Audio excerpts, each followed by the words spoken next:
भद्रं कर्णेभिः शृणुयाम देवाः भद्रं पश्येमाक्षभिर्यजत्राः स्थिरैरङ्गैस्तुष्टुवागुंसस्तनूभिः व्यशेम देवहितं यदायुः स्वस्ति न इन्द्रो वृद्धश्रवाः स्वस्ति नः पूषा विश्ववेदाः स्वस्ति नस्तार्क्ष्यो अरिष्टनेमिः स्वस्ति नो बृहस्पतिर्दधातु। ॐ शान्तिः शान्तिः शान्तिः। हरिः ॐ।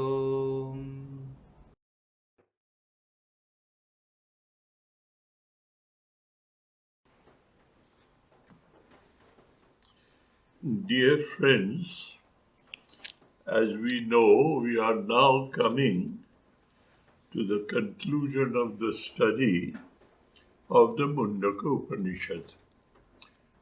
Hardly 4 or 5 shlokas remain. That is, the Upanishadkar, the author now, Rishi Angirasha, is concluding the subject. Now, when you conclude something, what is the conclusion? You are to achieve such a goal. So the conclusion presupposes the methodology, the procedure, the technique by means of which you can reach that goal.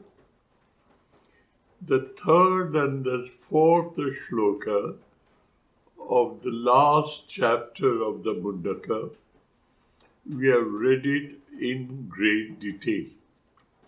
But I feel I will fail in my duty, if I do not pay enough attention to these 2 shlokas and draw your attention to the importance of what is being said and meant here. The 2 shlokas are almost identical, the way it is written down and the ideas that are included. I will read those shlokas today by comparison, the 3rd and the 4th. And you will understand for yourself what I am trying to drive home. In the 3rd shloka he says, Ayam Atma pravasena na labhya. It cannot be attained by flight of intellect, flight of your capacity of oratory. It cannot be achieved by that. So, don't try to go that way. Ayam Atma pravachanena na labhya. The Atman, the goal, to identify ourselves with our true original nature, whereas today we have identified ourselves with what we are not.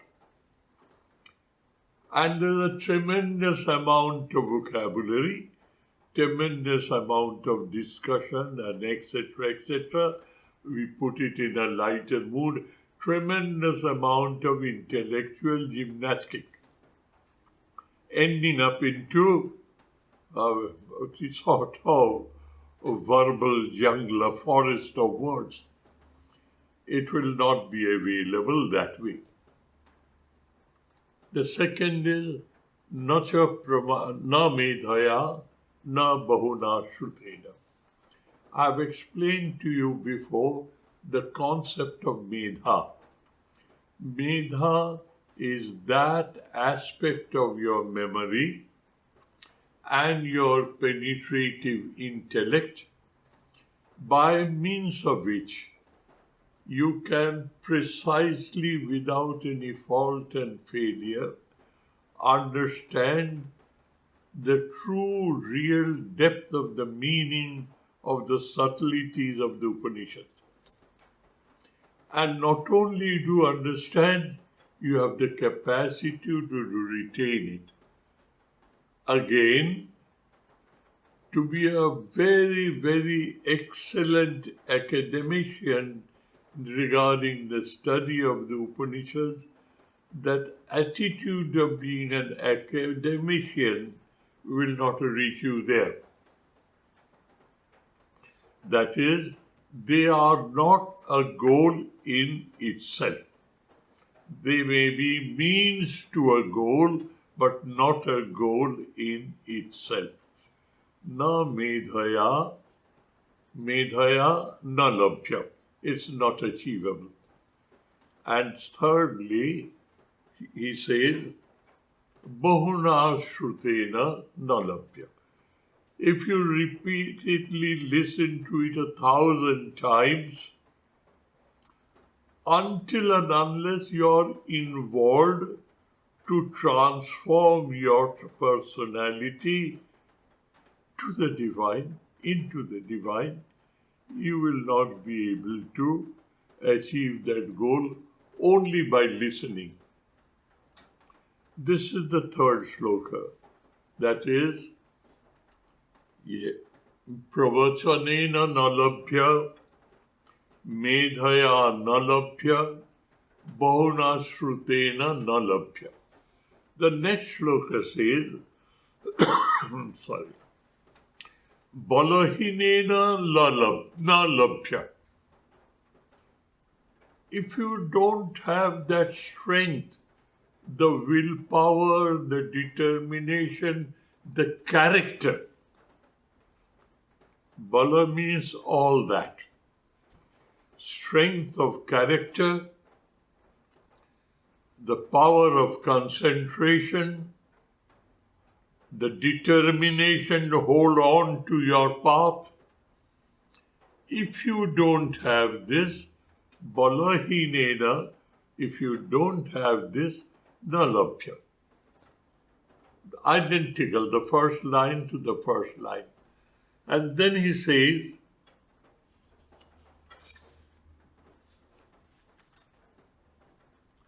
nacha pramadat tapasa bhapi alingat, bhapya lingat.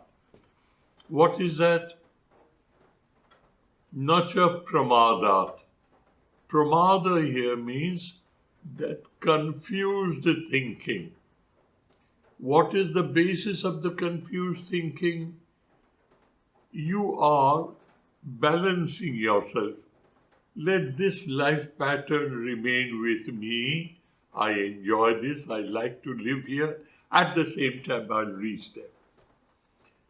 This confused thinking, you can have it both the ways, will not reach you there.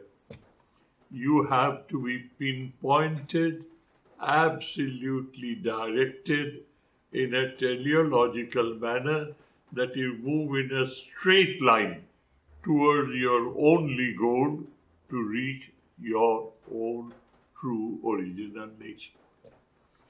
Nacha pramada tapasa, meaningless austerity. Tapasya means austerity.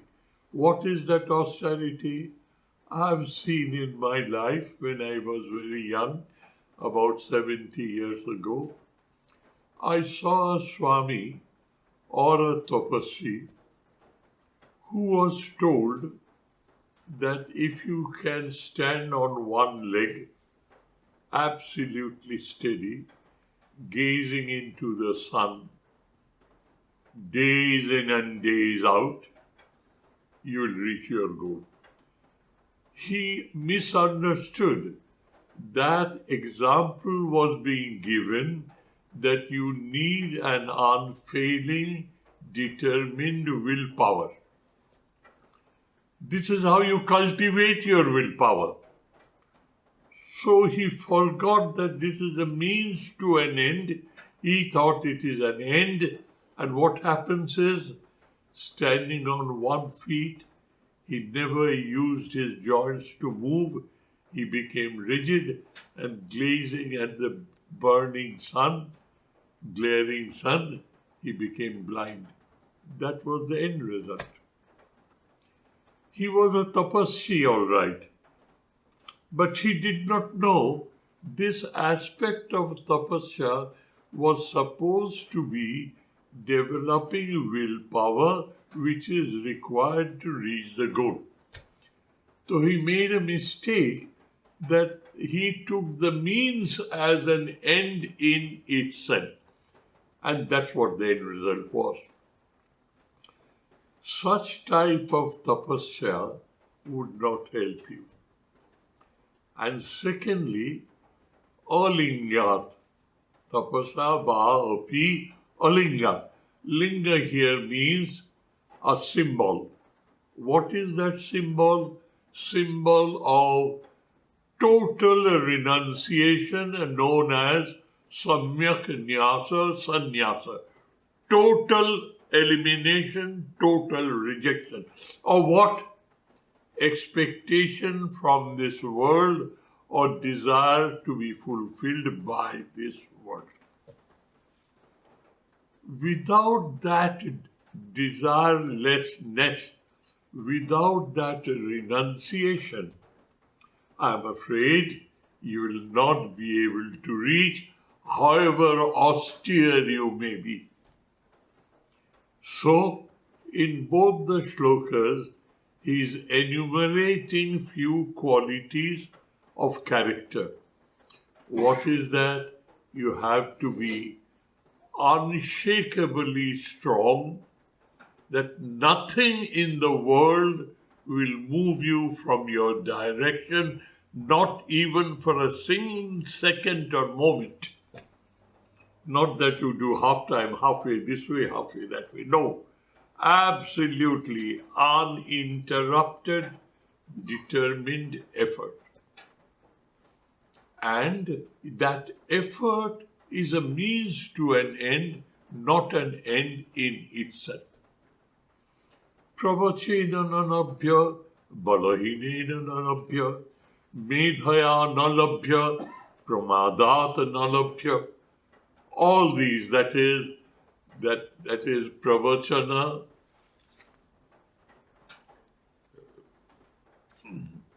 pravachanena nalabhya, that is pravachana 1, medha, then bahuna shrutena, and next is balahina, and balahina, pramada, alingat, tapasa. All these are the method of achieving. These are the sadhana paddhatis, the methods of performing your sadhana to achieve that goal. And the last two lines of both the shlokas, he explains the procedure, what happens. Yam eva, in the third shloka he says, Yam eva esha brinute tena labhya tasya esha atma bibrinute swam tanum. Yam eva esha brinute. Brinute means wholehearted acceptance, desire to achieve. Bibrinute varanam. That is, wholeheartedly you welcome to achieve that goal. Now remember what Patanjali has said in Yoga Sutra. Tibra sammeganam asanna. The student did not ask the question. It came in student's mind that Maharishi is suggesting Ashtanga Yoga Marga, Ashtanga Marga Yoga. That is, he is suggesting Yama, Niyama, Asana, Pranayama, etc., etc., etc. When shall I achieve? I have understood these are to be achieved. How long will it take? The teacher read the student's mind And before being asked openly, he answers to the question that is arising in students' mind. He says, Tibra Samveganam Asannaham. People who have developed a deep, intense, Tibra, deep, immeasurable intensity of urge to reach. The urge is being qualified by deep, intense, immeasurable urge to reach that goal. That urge drives him to the goal. You want to reach your destination. You are in a hurry. You do not look to your right, to your left. Nothing is holding you back. You are totally determined to reach the goal. Your time taken to reach the goal is directly proportionate to your intensity of your desire or your urge. Yam eva esha brinute. He who is intensely desired to reach that goal, tasya atma bibrinute sam tanu. To him, the Atman opens up itself for him to enter and to be one. The endless flowing river, the mass of water, flows into the ocean irretrievably locked.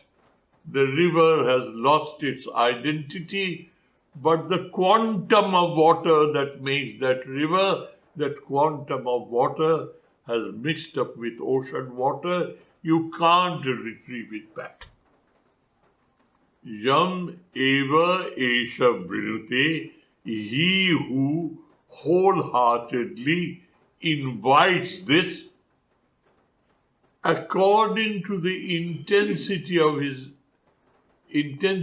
his desire, the Atman opens itself up and he enters into him. This is one description of the procedure. And the other one, what does he say? Etair upayar jatate jastu vidyan. With all these few disciplines that I've mentioned, what is that? Apramada, na medhaya, na bahuna shrutena, balahinena na labhya, tapasa na labhya, alingat na labhya. All these things you must remember. Etair upayar. With these upaya means these means, these procedures, jatate jastu vidyan, a man who is totally convinced, unshakable, rock-solid conviction and crystal clear conviction. He who puts in an endless effort to reach that, Etairupayar jatate jastu vidyan, tasya atma vishate brahmadhava. His jivatma expands into and becomes one with Paramatma. So these two shlokas are final advice regarding our sadhana and how our efforts leads to that goal. But ultimately, Yameva Isha Brinate Tena Labhya. Tena Baranena Labhya. Intensity of a desire creates that opening when Lord God of the universe decides, yes, he is worthy of it, let him have it. That is how you reach your goal. With this, our instructions how to reach comes to an end. Let us now move into the next shloka, that is shloka number 5. Here it is a description. All the remaining 4 shlokas, one after the other, before the concluding shloka is said, all these 4 shlokas, they are nothing else but a description as far as description can be made. As we know, we keep on saying, it is not a describable, but it is achievable, experienceable. So now he is trying to describe to the extent that words can reach. Samprapyayenam rishaya jnanatritva jitatmana vitaraga prasanta. Let us stop here. Rishaya jnanatritva enam samprapya. Rishi means knower of the self. In the previous shloka, he has said how it opens itself up for you to enter, or how you flow into it and be one with it. It has been described in upwards and reverse manner. The main theme is you become one with the divine, one with the Atman. That is, my identity, my passport identity now has no hold on me. I have found out my lost identity. I am that. A rishi who has samprapya enam jnanatripta rishaya, plural. Any one of us can reach that goal. It is nobody's exclusive paternal property. Each one of us can reach that goal. Jnanatripta rishaya, a plural. Enam samprapya. Each word is very suggestive. Rishaya is rigdrashta, Satradrashta Purusha, who through this procedure has merged his identity with the divine. Samyak prapya samprapya. Samyak means without any residue left, in totality. I am 90% Brahmagyani and 10% not, does not happen. Either you experience it in totality or you don't. Enam samprapya, enam means having achieved that goal. Rishaya, jnanatripta. Jnanatripta means, tripti means satiated.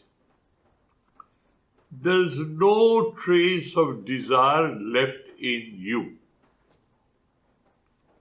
No trace of desire left in you. Why? You have now known the reality behind the appearance. Therefore, what is remaining for you to crave for? You have nothing to crave for. The whole universe is yours. You are in the universe, and the universe is in you. Enam samprapya, having experienced it in this manner, what happens to him? Jita atmanaha. All his organs, his sense organs, his active organs, his 5 life forces, all that he knew as his own, he has now a total mastery on himself. Who is that himself? The Jiva. Jiva has desires, they have movement of their mind, and etc., etc., etc. Once you have reached that, you are Jita Atmanaha.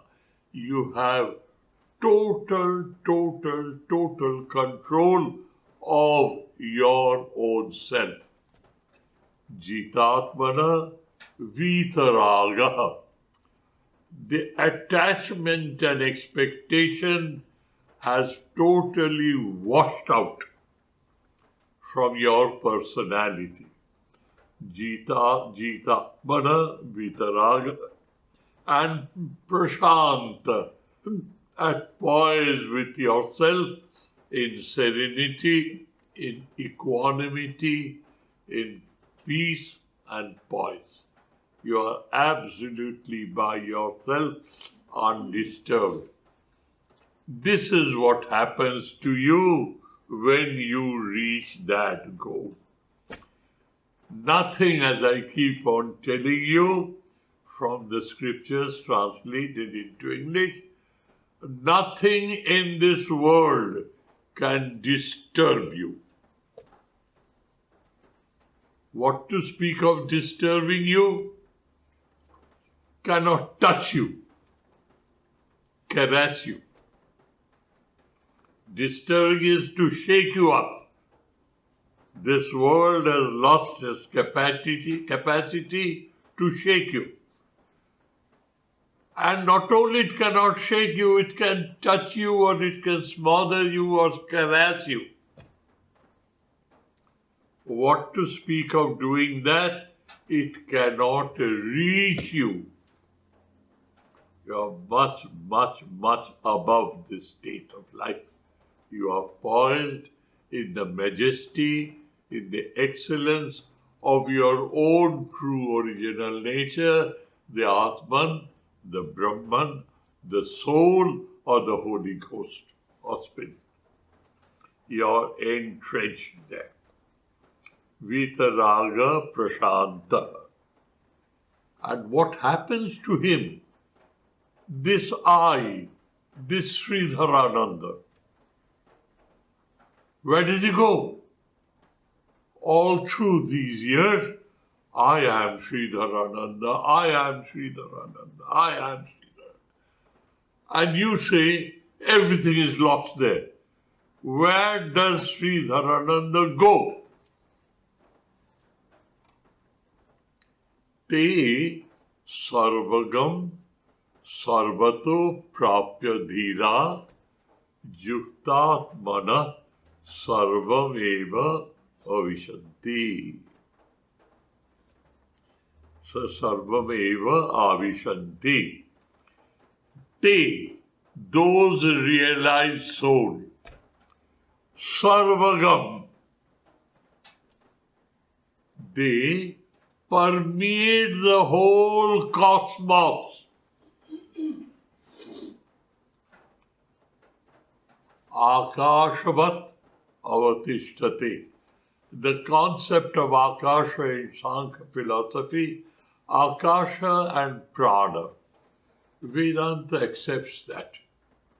Matter from the grossest to the subtlest. And Akasha is like ether concept in our material physics. It is something which spreads all through and through. It cannot be compartmented. All permeating, all pervading. That is it. But it is matter. Whereas Atman is Sat-Swarup, Chit-Swarup, Ananda-Swarup, and it permeates that also. Those realized souls who have some prapayanam, who have achieved that goal, they are Jnana-Tripta, they are Jitatmana, they are Vitaraga, they are Prashanta. And this is how the description goes. And then the final description is, they Sarvagam. They are one with that which permeates the whole cosmos, the whole domain of Maya.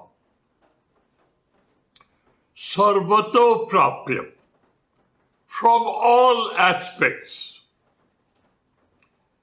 That is, to them, the world with name and form and qualities and utilitarian value does not disappear in thin air. They are alive, they are walking around. As long as the body is, they behave like a human. But their understanding and attitude has totally dissolved into oneness with the universe. Those people, Sarvagam means that which permeates everything, Sarvato Prapya. They have achieved that stage from all points of view. And thereby, Yukta Atmanam Sarvam Eva Abhijanti. That is, they merge with the spirit of the whole cosmos. This is the description of a realized soul. Now what happens is, dear, let us be very practical and commonsensical. In the world, history has shown, apart from the category known as avatars, we find historically proven, historically true and right, there are people who appear to be normal humans, but their thinking pattern, their behavior pattern is totally different. No attachment, no anger, no disappointment, no sadness. Those things which have put us under their thumb, they are far above it, but they are humans. Where do we put them? What category do we create for them? So what happens? A category has been made for them. What is that? Jivita eva mukta san. Jivana mukta purusha. Jivita eva, that is, to me and you and others, they appear to be normal humans. So they are alive and throbbing and vibrating, but they are free. There is no bondage. All that they do is based on the divine qualities. Love, affection, care, share, fellow feeling, caring, sharing, compassion, helpfulness, sympathy, empathy. That is all that you find in them. No rancor, no anger, no jealousy, nothing at all. All the propensities have disappeared, and those qualities that we equate with God, you find in them those qualities. Te sarvagam, those realized souls, they identify themselves no more as Sridharananda. They know who they are. They are Satchit Ananda Sarup, Atma, Nitya, Suddha, Buddha, Mukta, Svabhavan Atma. there that Sridharananda, true Sridharananda is lost. To others, Sridharananda remains because he is still in the body. Why does it happen? There must be an answer to this why and how. Lord God of the universe, on whom the responsibility of run the show is, who has declared, I have created this world and my children to show them a way to come back to me, to show them a path, a methodology, so that they can come back to me. Somehow or other, they have lost their way.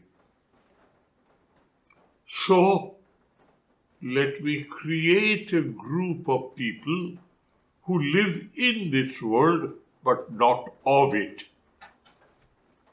And I see to it that they live on. Why? This body-mind complex is born because of the past karma. Until and unless that karma is wiped out, the body will remain. And you know, such people sometimes are totally dishonored by the society, calling them insane, calling them mad. They suffer it out, but they remain what they are. That sufferance is the prarabdha karma kshaya. Prarabdha kshaya.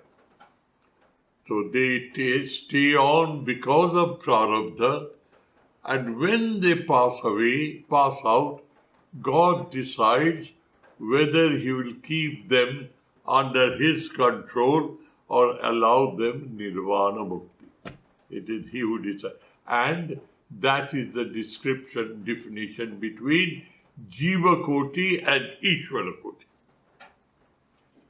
Those people who have achieved that goal and while dying, they leave themselves at the hands of the Lord. Do whatever you like to, my dear Lord. By your grace, I have achieved what a human body needs to achieve. The purpose of being human. Jivana mukti sukha prapti hetabe janma dharana. That is what it is. So, te sarvagam sarvato prapya dhira, absolutely poised, serene, based in equanimity and peace and tranquility. Sarvameva avisanti. They are everywhere. They have blended themselves with the spirit, the cosmos. Samprapya yenam rishaya jnana tripta kritat manah vitaraga prashanta te sarvagam sarvata prapya dhira yuktatmanam sarvam eva avishanti. They are everywhere. They are permeating the whole universe. After their death, they are available to you.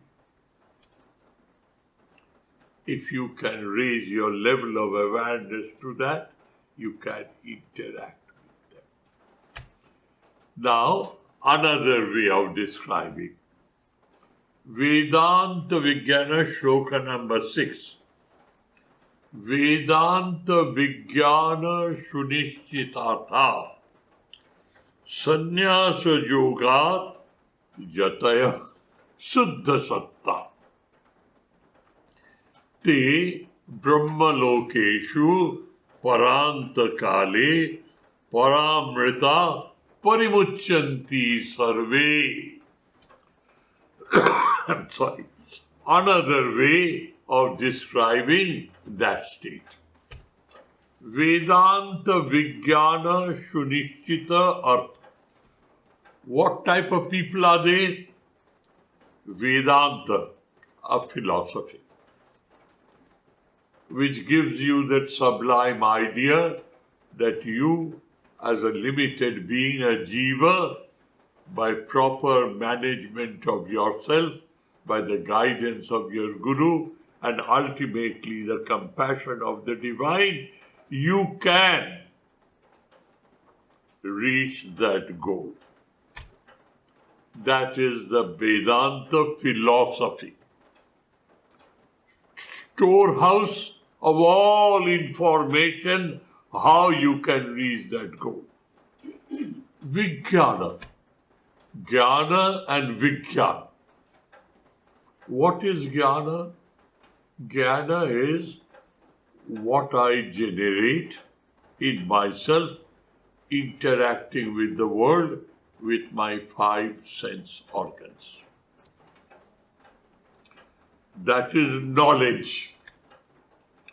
I know the chair is there. I know this marble table is here.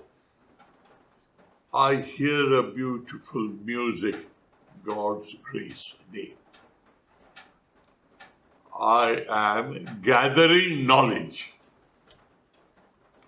So I am a knower of things happening in this world with my 5 different avenues, the faculty of seeing, the faculty of smelling, hearing, touching and tasting.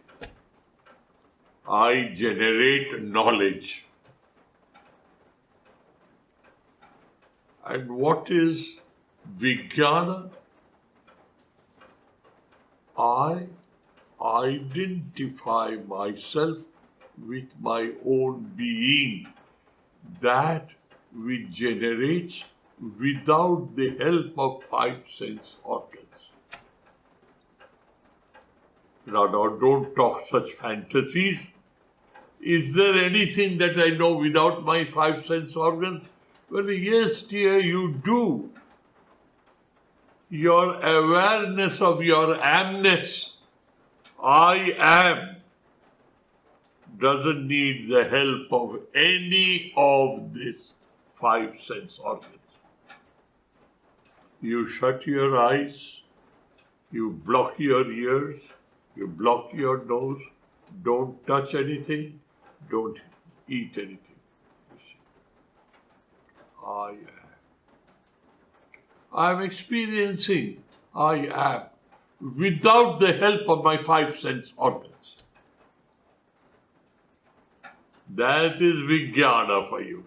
Jnana, Vijnana, Vishesh. That is, it's a type of knowledge and experience, but it has nothing to do with the normal procedure. Vedanta Vijnana, the ideas that are to be found in Vedanta, either the Upanishad or the whole philosophy, Shunishita Artha. You have understood it without any doubt, any hesitancy, any incompleteness. Vedanta Vijnana Shunishita Artha. A person who has this realized. So, Samprapya enam rishaya jnana tripta. What the another part, another way of explaining? Vedanta Vijnana Shunishyatata Sannyasa Yogat Jatayaha Suddha Satta. Here, this shloka is specially identifying sannyasis. Now, let us see what is it. A sannyasi in common is a man or a woman, a lady, who has taken vows in presence of other sannyasis, in presence of God, God resembling, symbolized as a fire, takes certain vows and oaths in presence of that fire. What does it mean? It means let the whole world know he has dedicated himself as a whole timer in pursuance of the object of life. Not the objects of the world objects of his life to be one with God. Now, this has been institutionalized. Those who want to reach that goal and they want not to be attached to the world, they, after due deliberation, after due training, they decide they will swear to God that they will not be in any way attached to the world. Sannyasa Yoga. Karma Yoga, Jnana Yoga, Bhakti Yoga, Raja Yoga, Sannyasa. And what is the essence of sannyasa? Even if you have not vowed and if you have not yet, the vow gives you a background, a strength. Without that vow, if you develop that strength, I will not expect anything from the world. I live in this world, but I'll not expect. I will not put my hand like this, receiving, giving. You decide. You may not be declared a sannyasi because you have not gone through that ritual, but you are a sannyasi in your efforts. This has happened, this idea has happened, and this idea has been developed after Sri Ramakrishna and Vivekananda, the Holy Mother came. Prior to that, we are sannyasis. We are a separate category, to be adored, to be admired, to be worshipped. It is a mental attitude. If you follow that attitude, you are a secret sannyas, Gupta sannyasi, and if you do not have that attitude with this ritual, you are a fallen sannyasi. So that is what I wanted you to understand. How will you read, being a grihastha, so-called grihastha of that category, how you will read the shloka. Sannyasa yogat means, jataya means jati. He has mentioned the sannyas ashrama. People who have taken a vow of sannyas. And that vow is terrible. To live up to that vow is no easy task. Every moment you can fall. Any moment you can. Anyway, Jataya Suddha Satta. Sannyasa Yogat Suddha Satta. That is, by Sannyasa Yoga, you have purified yourself. When you say purifying yourself, please remember the example of mopping up a dirty mirror. Te parantakale, te brahmalokeshu parantakale, te parantakale brahmalokeshu paramritasan sarve parimachanti.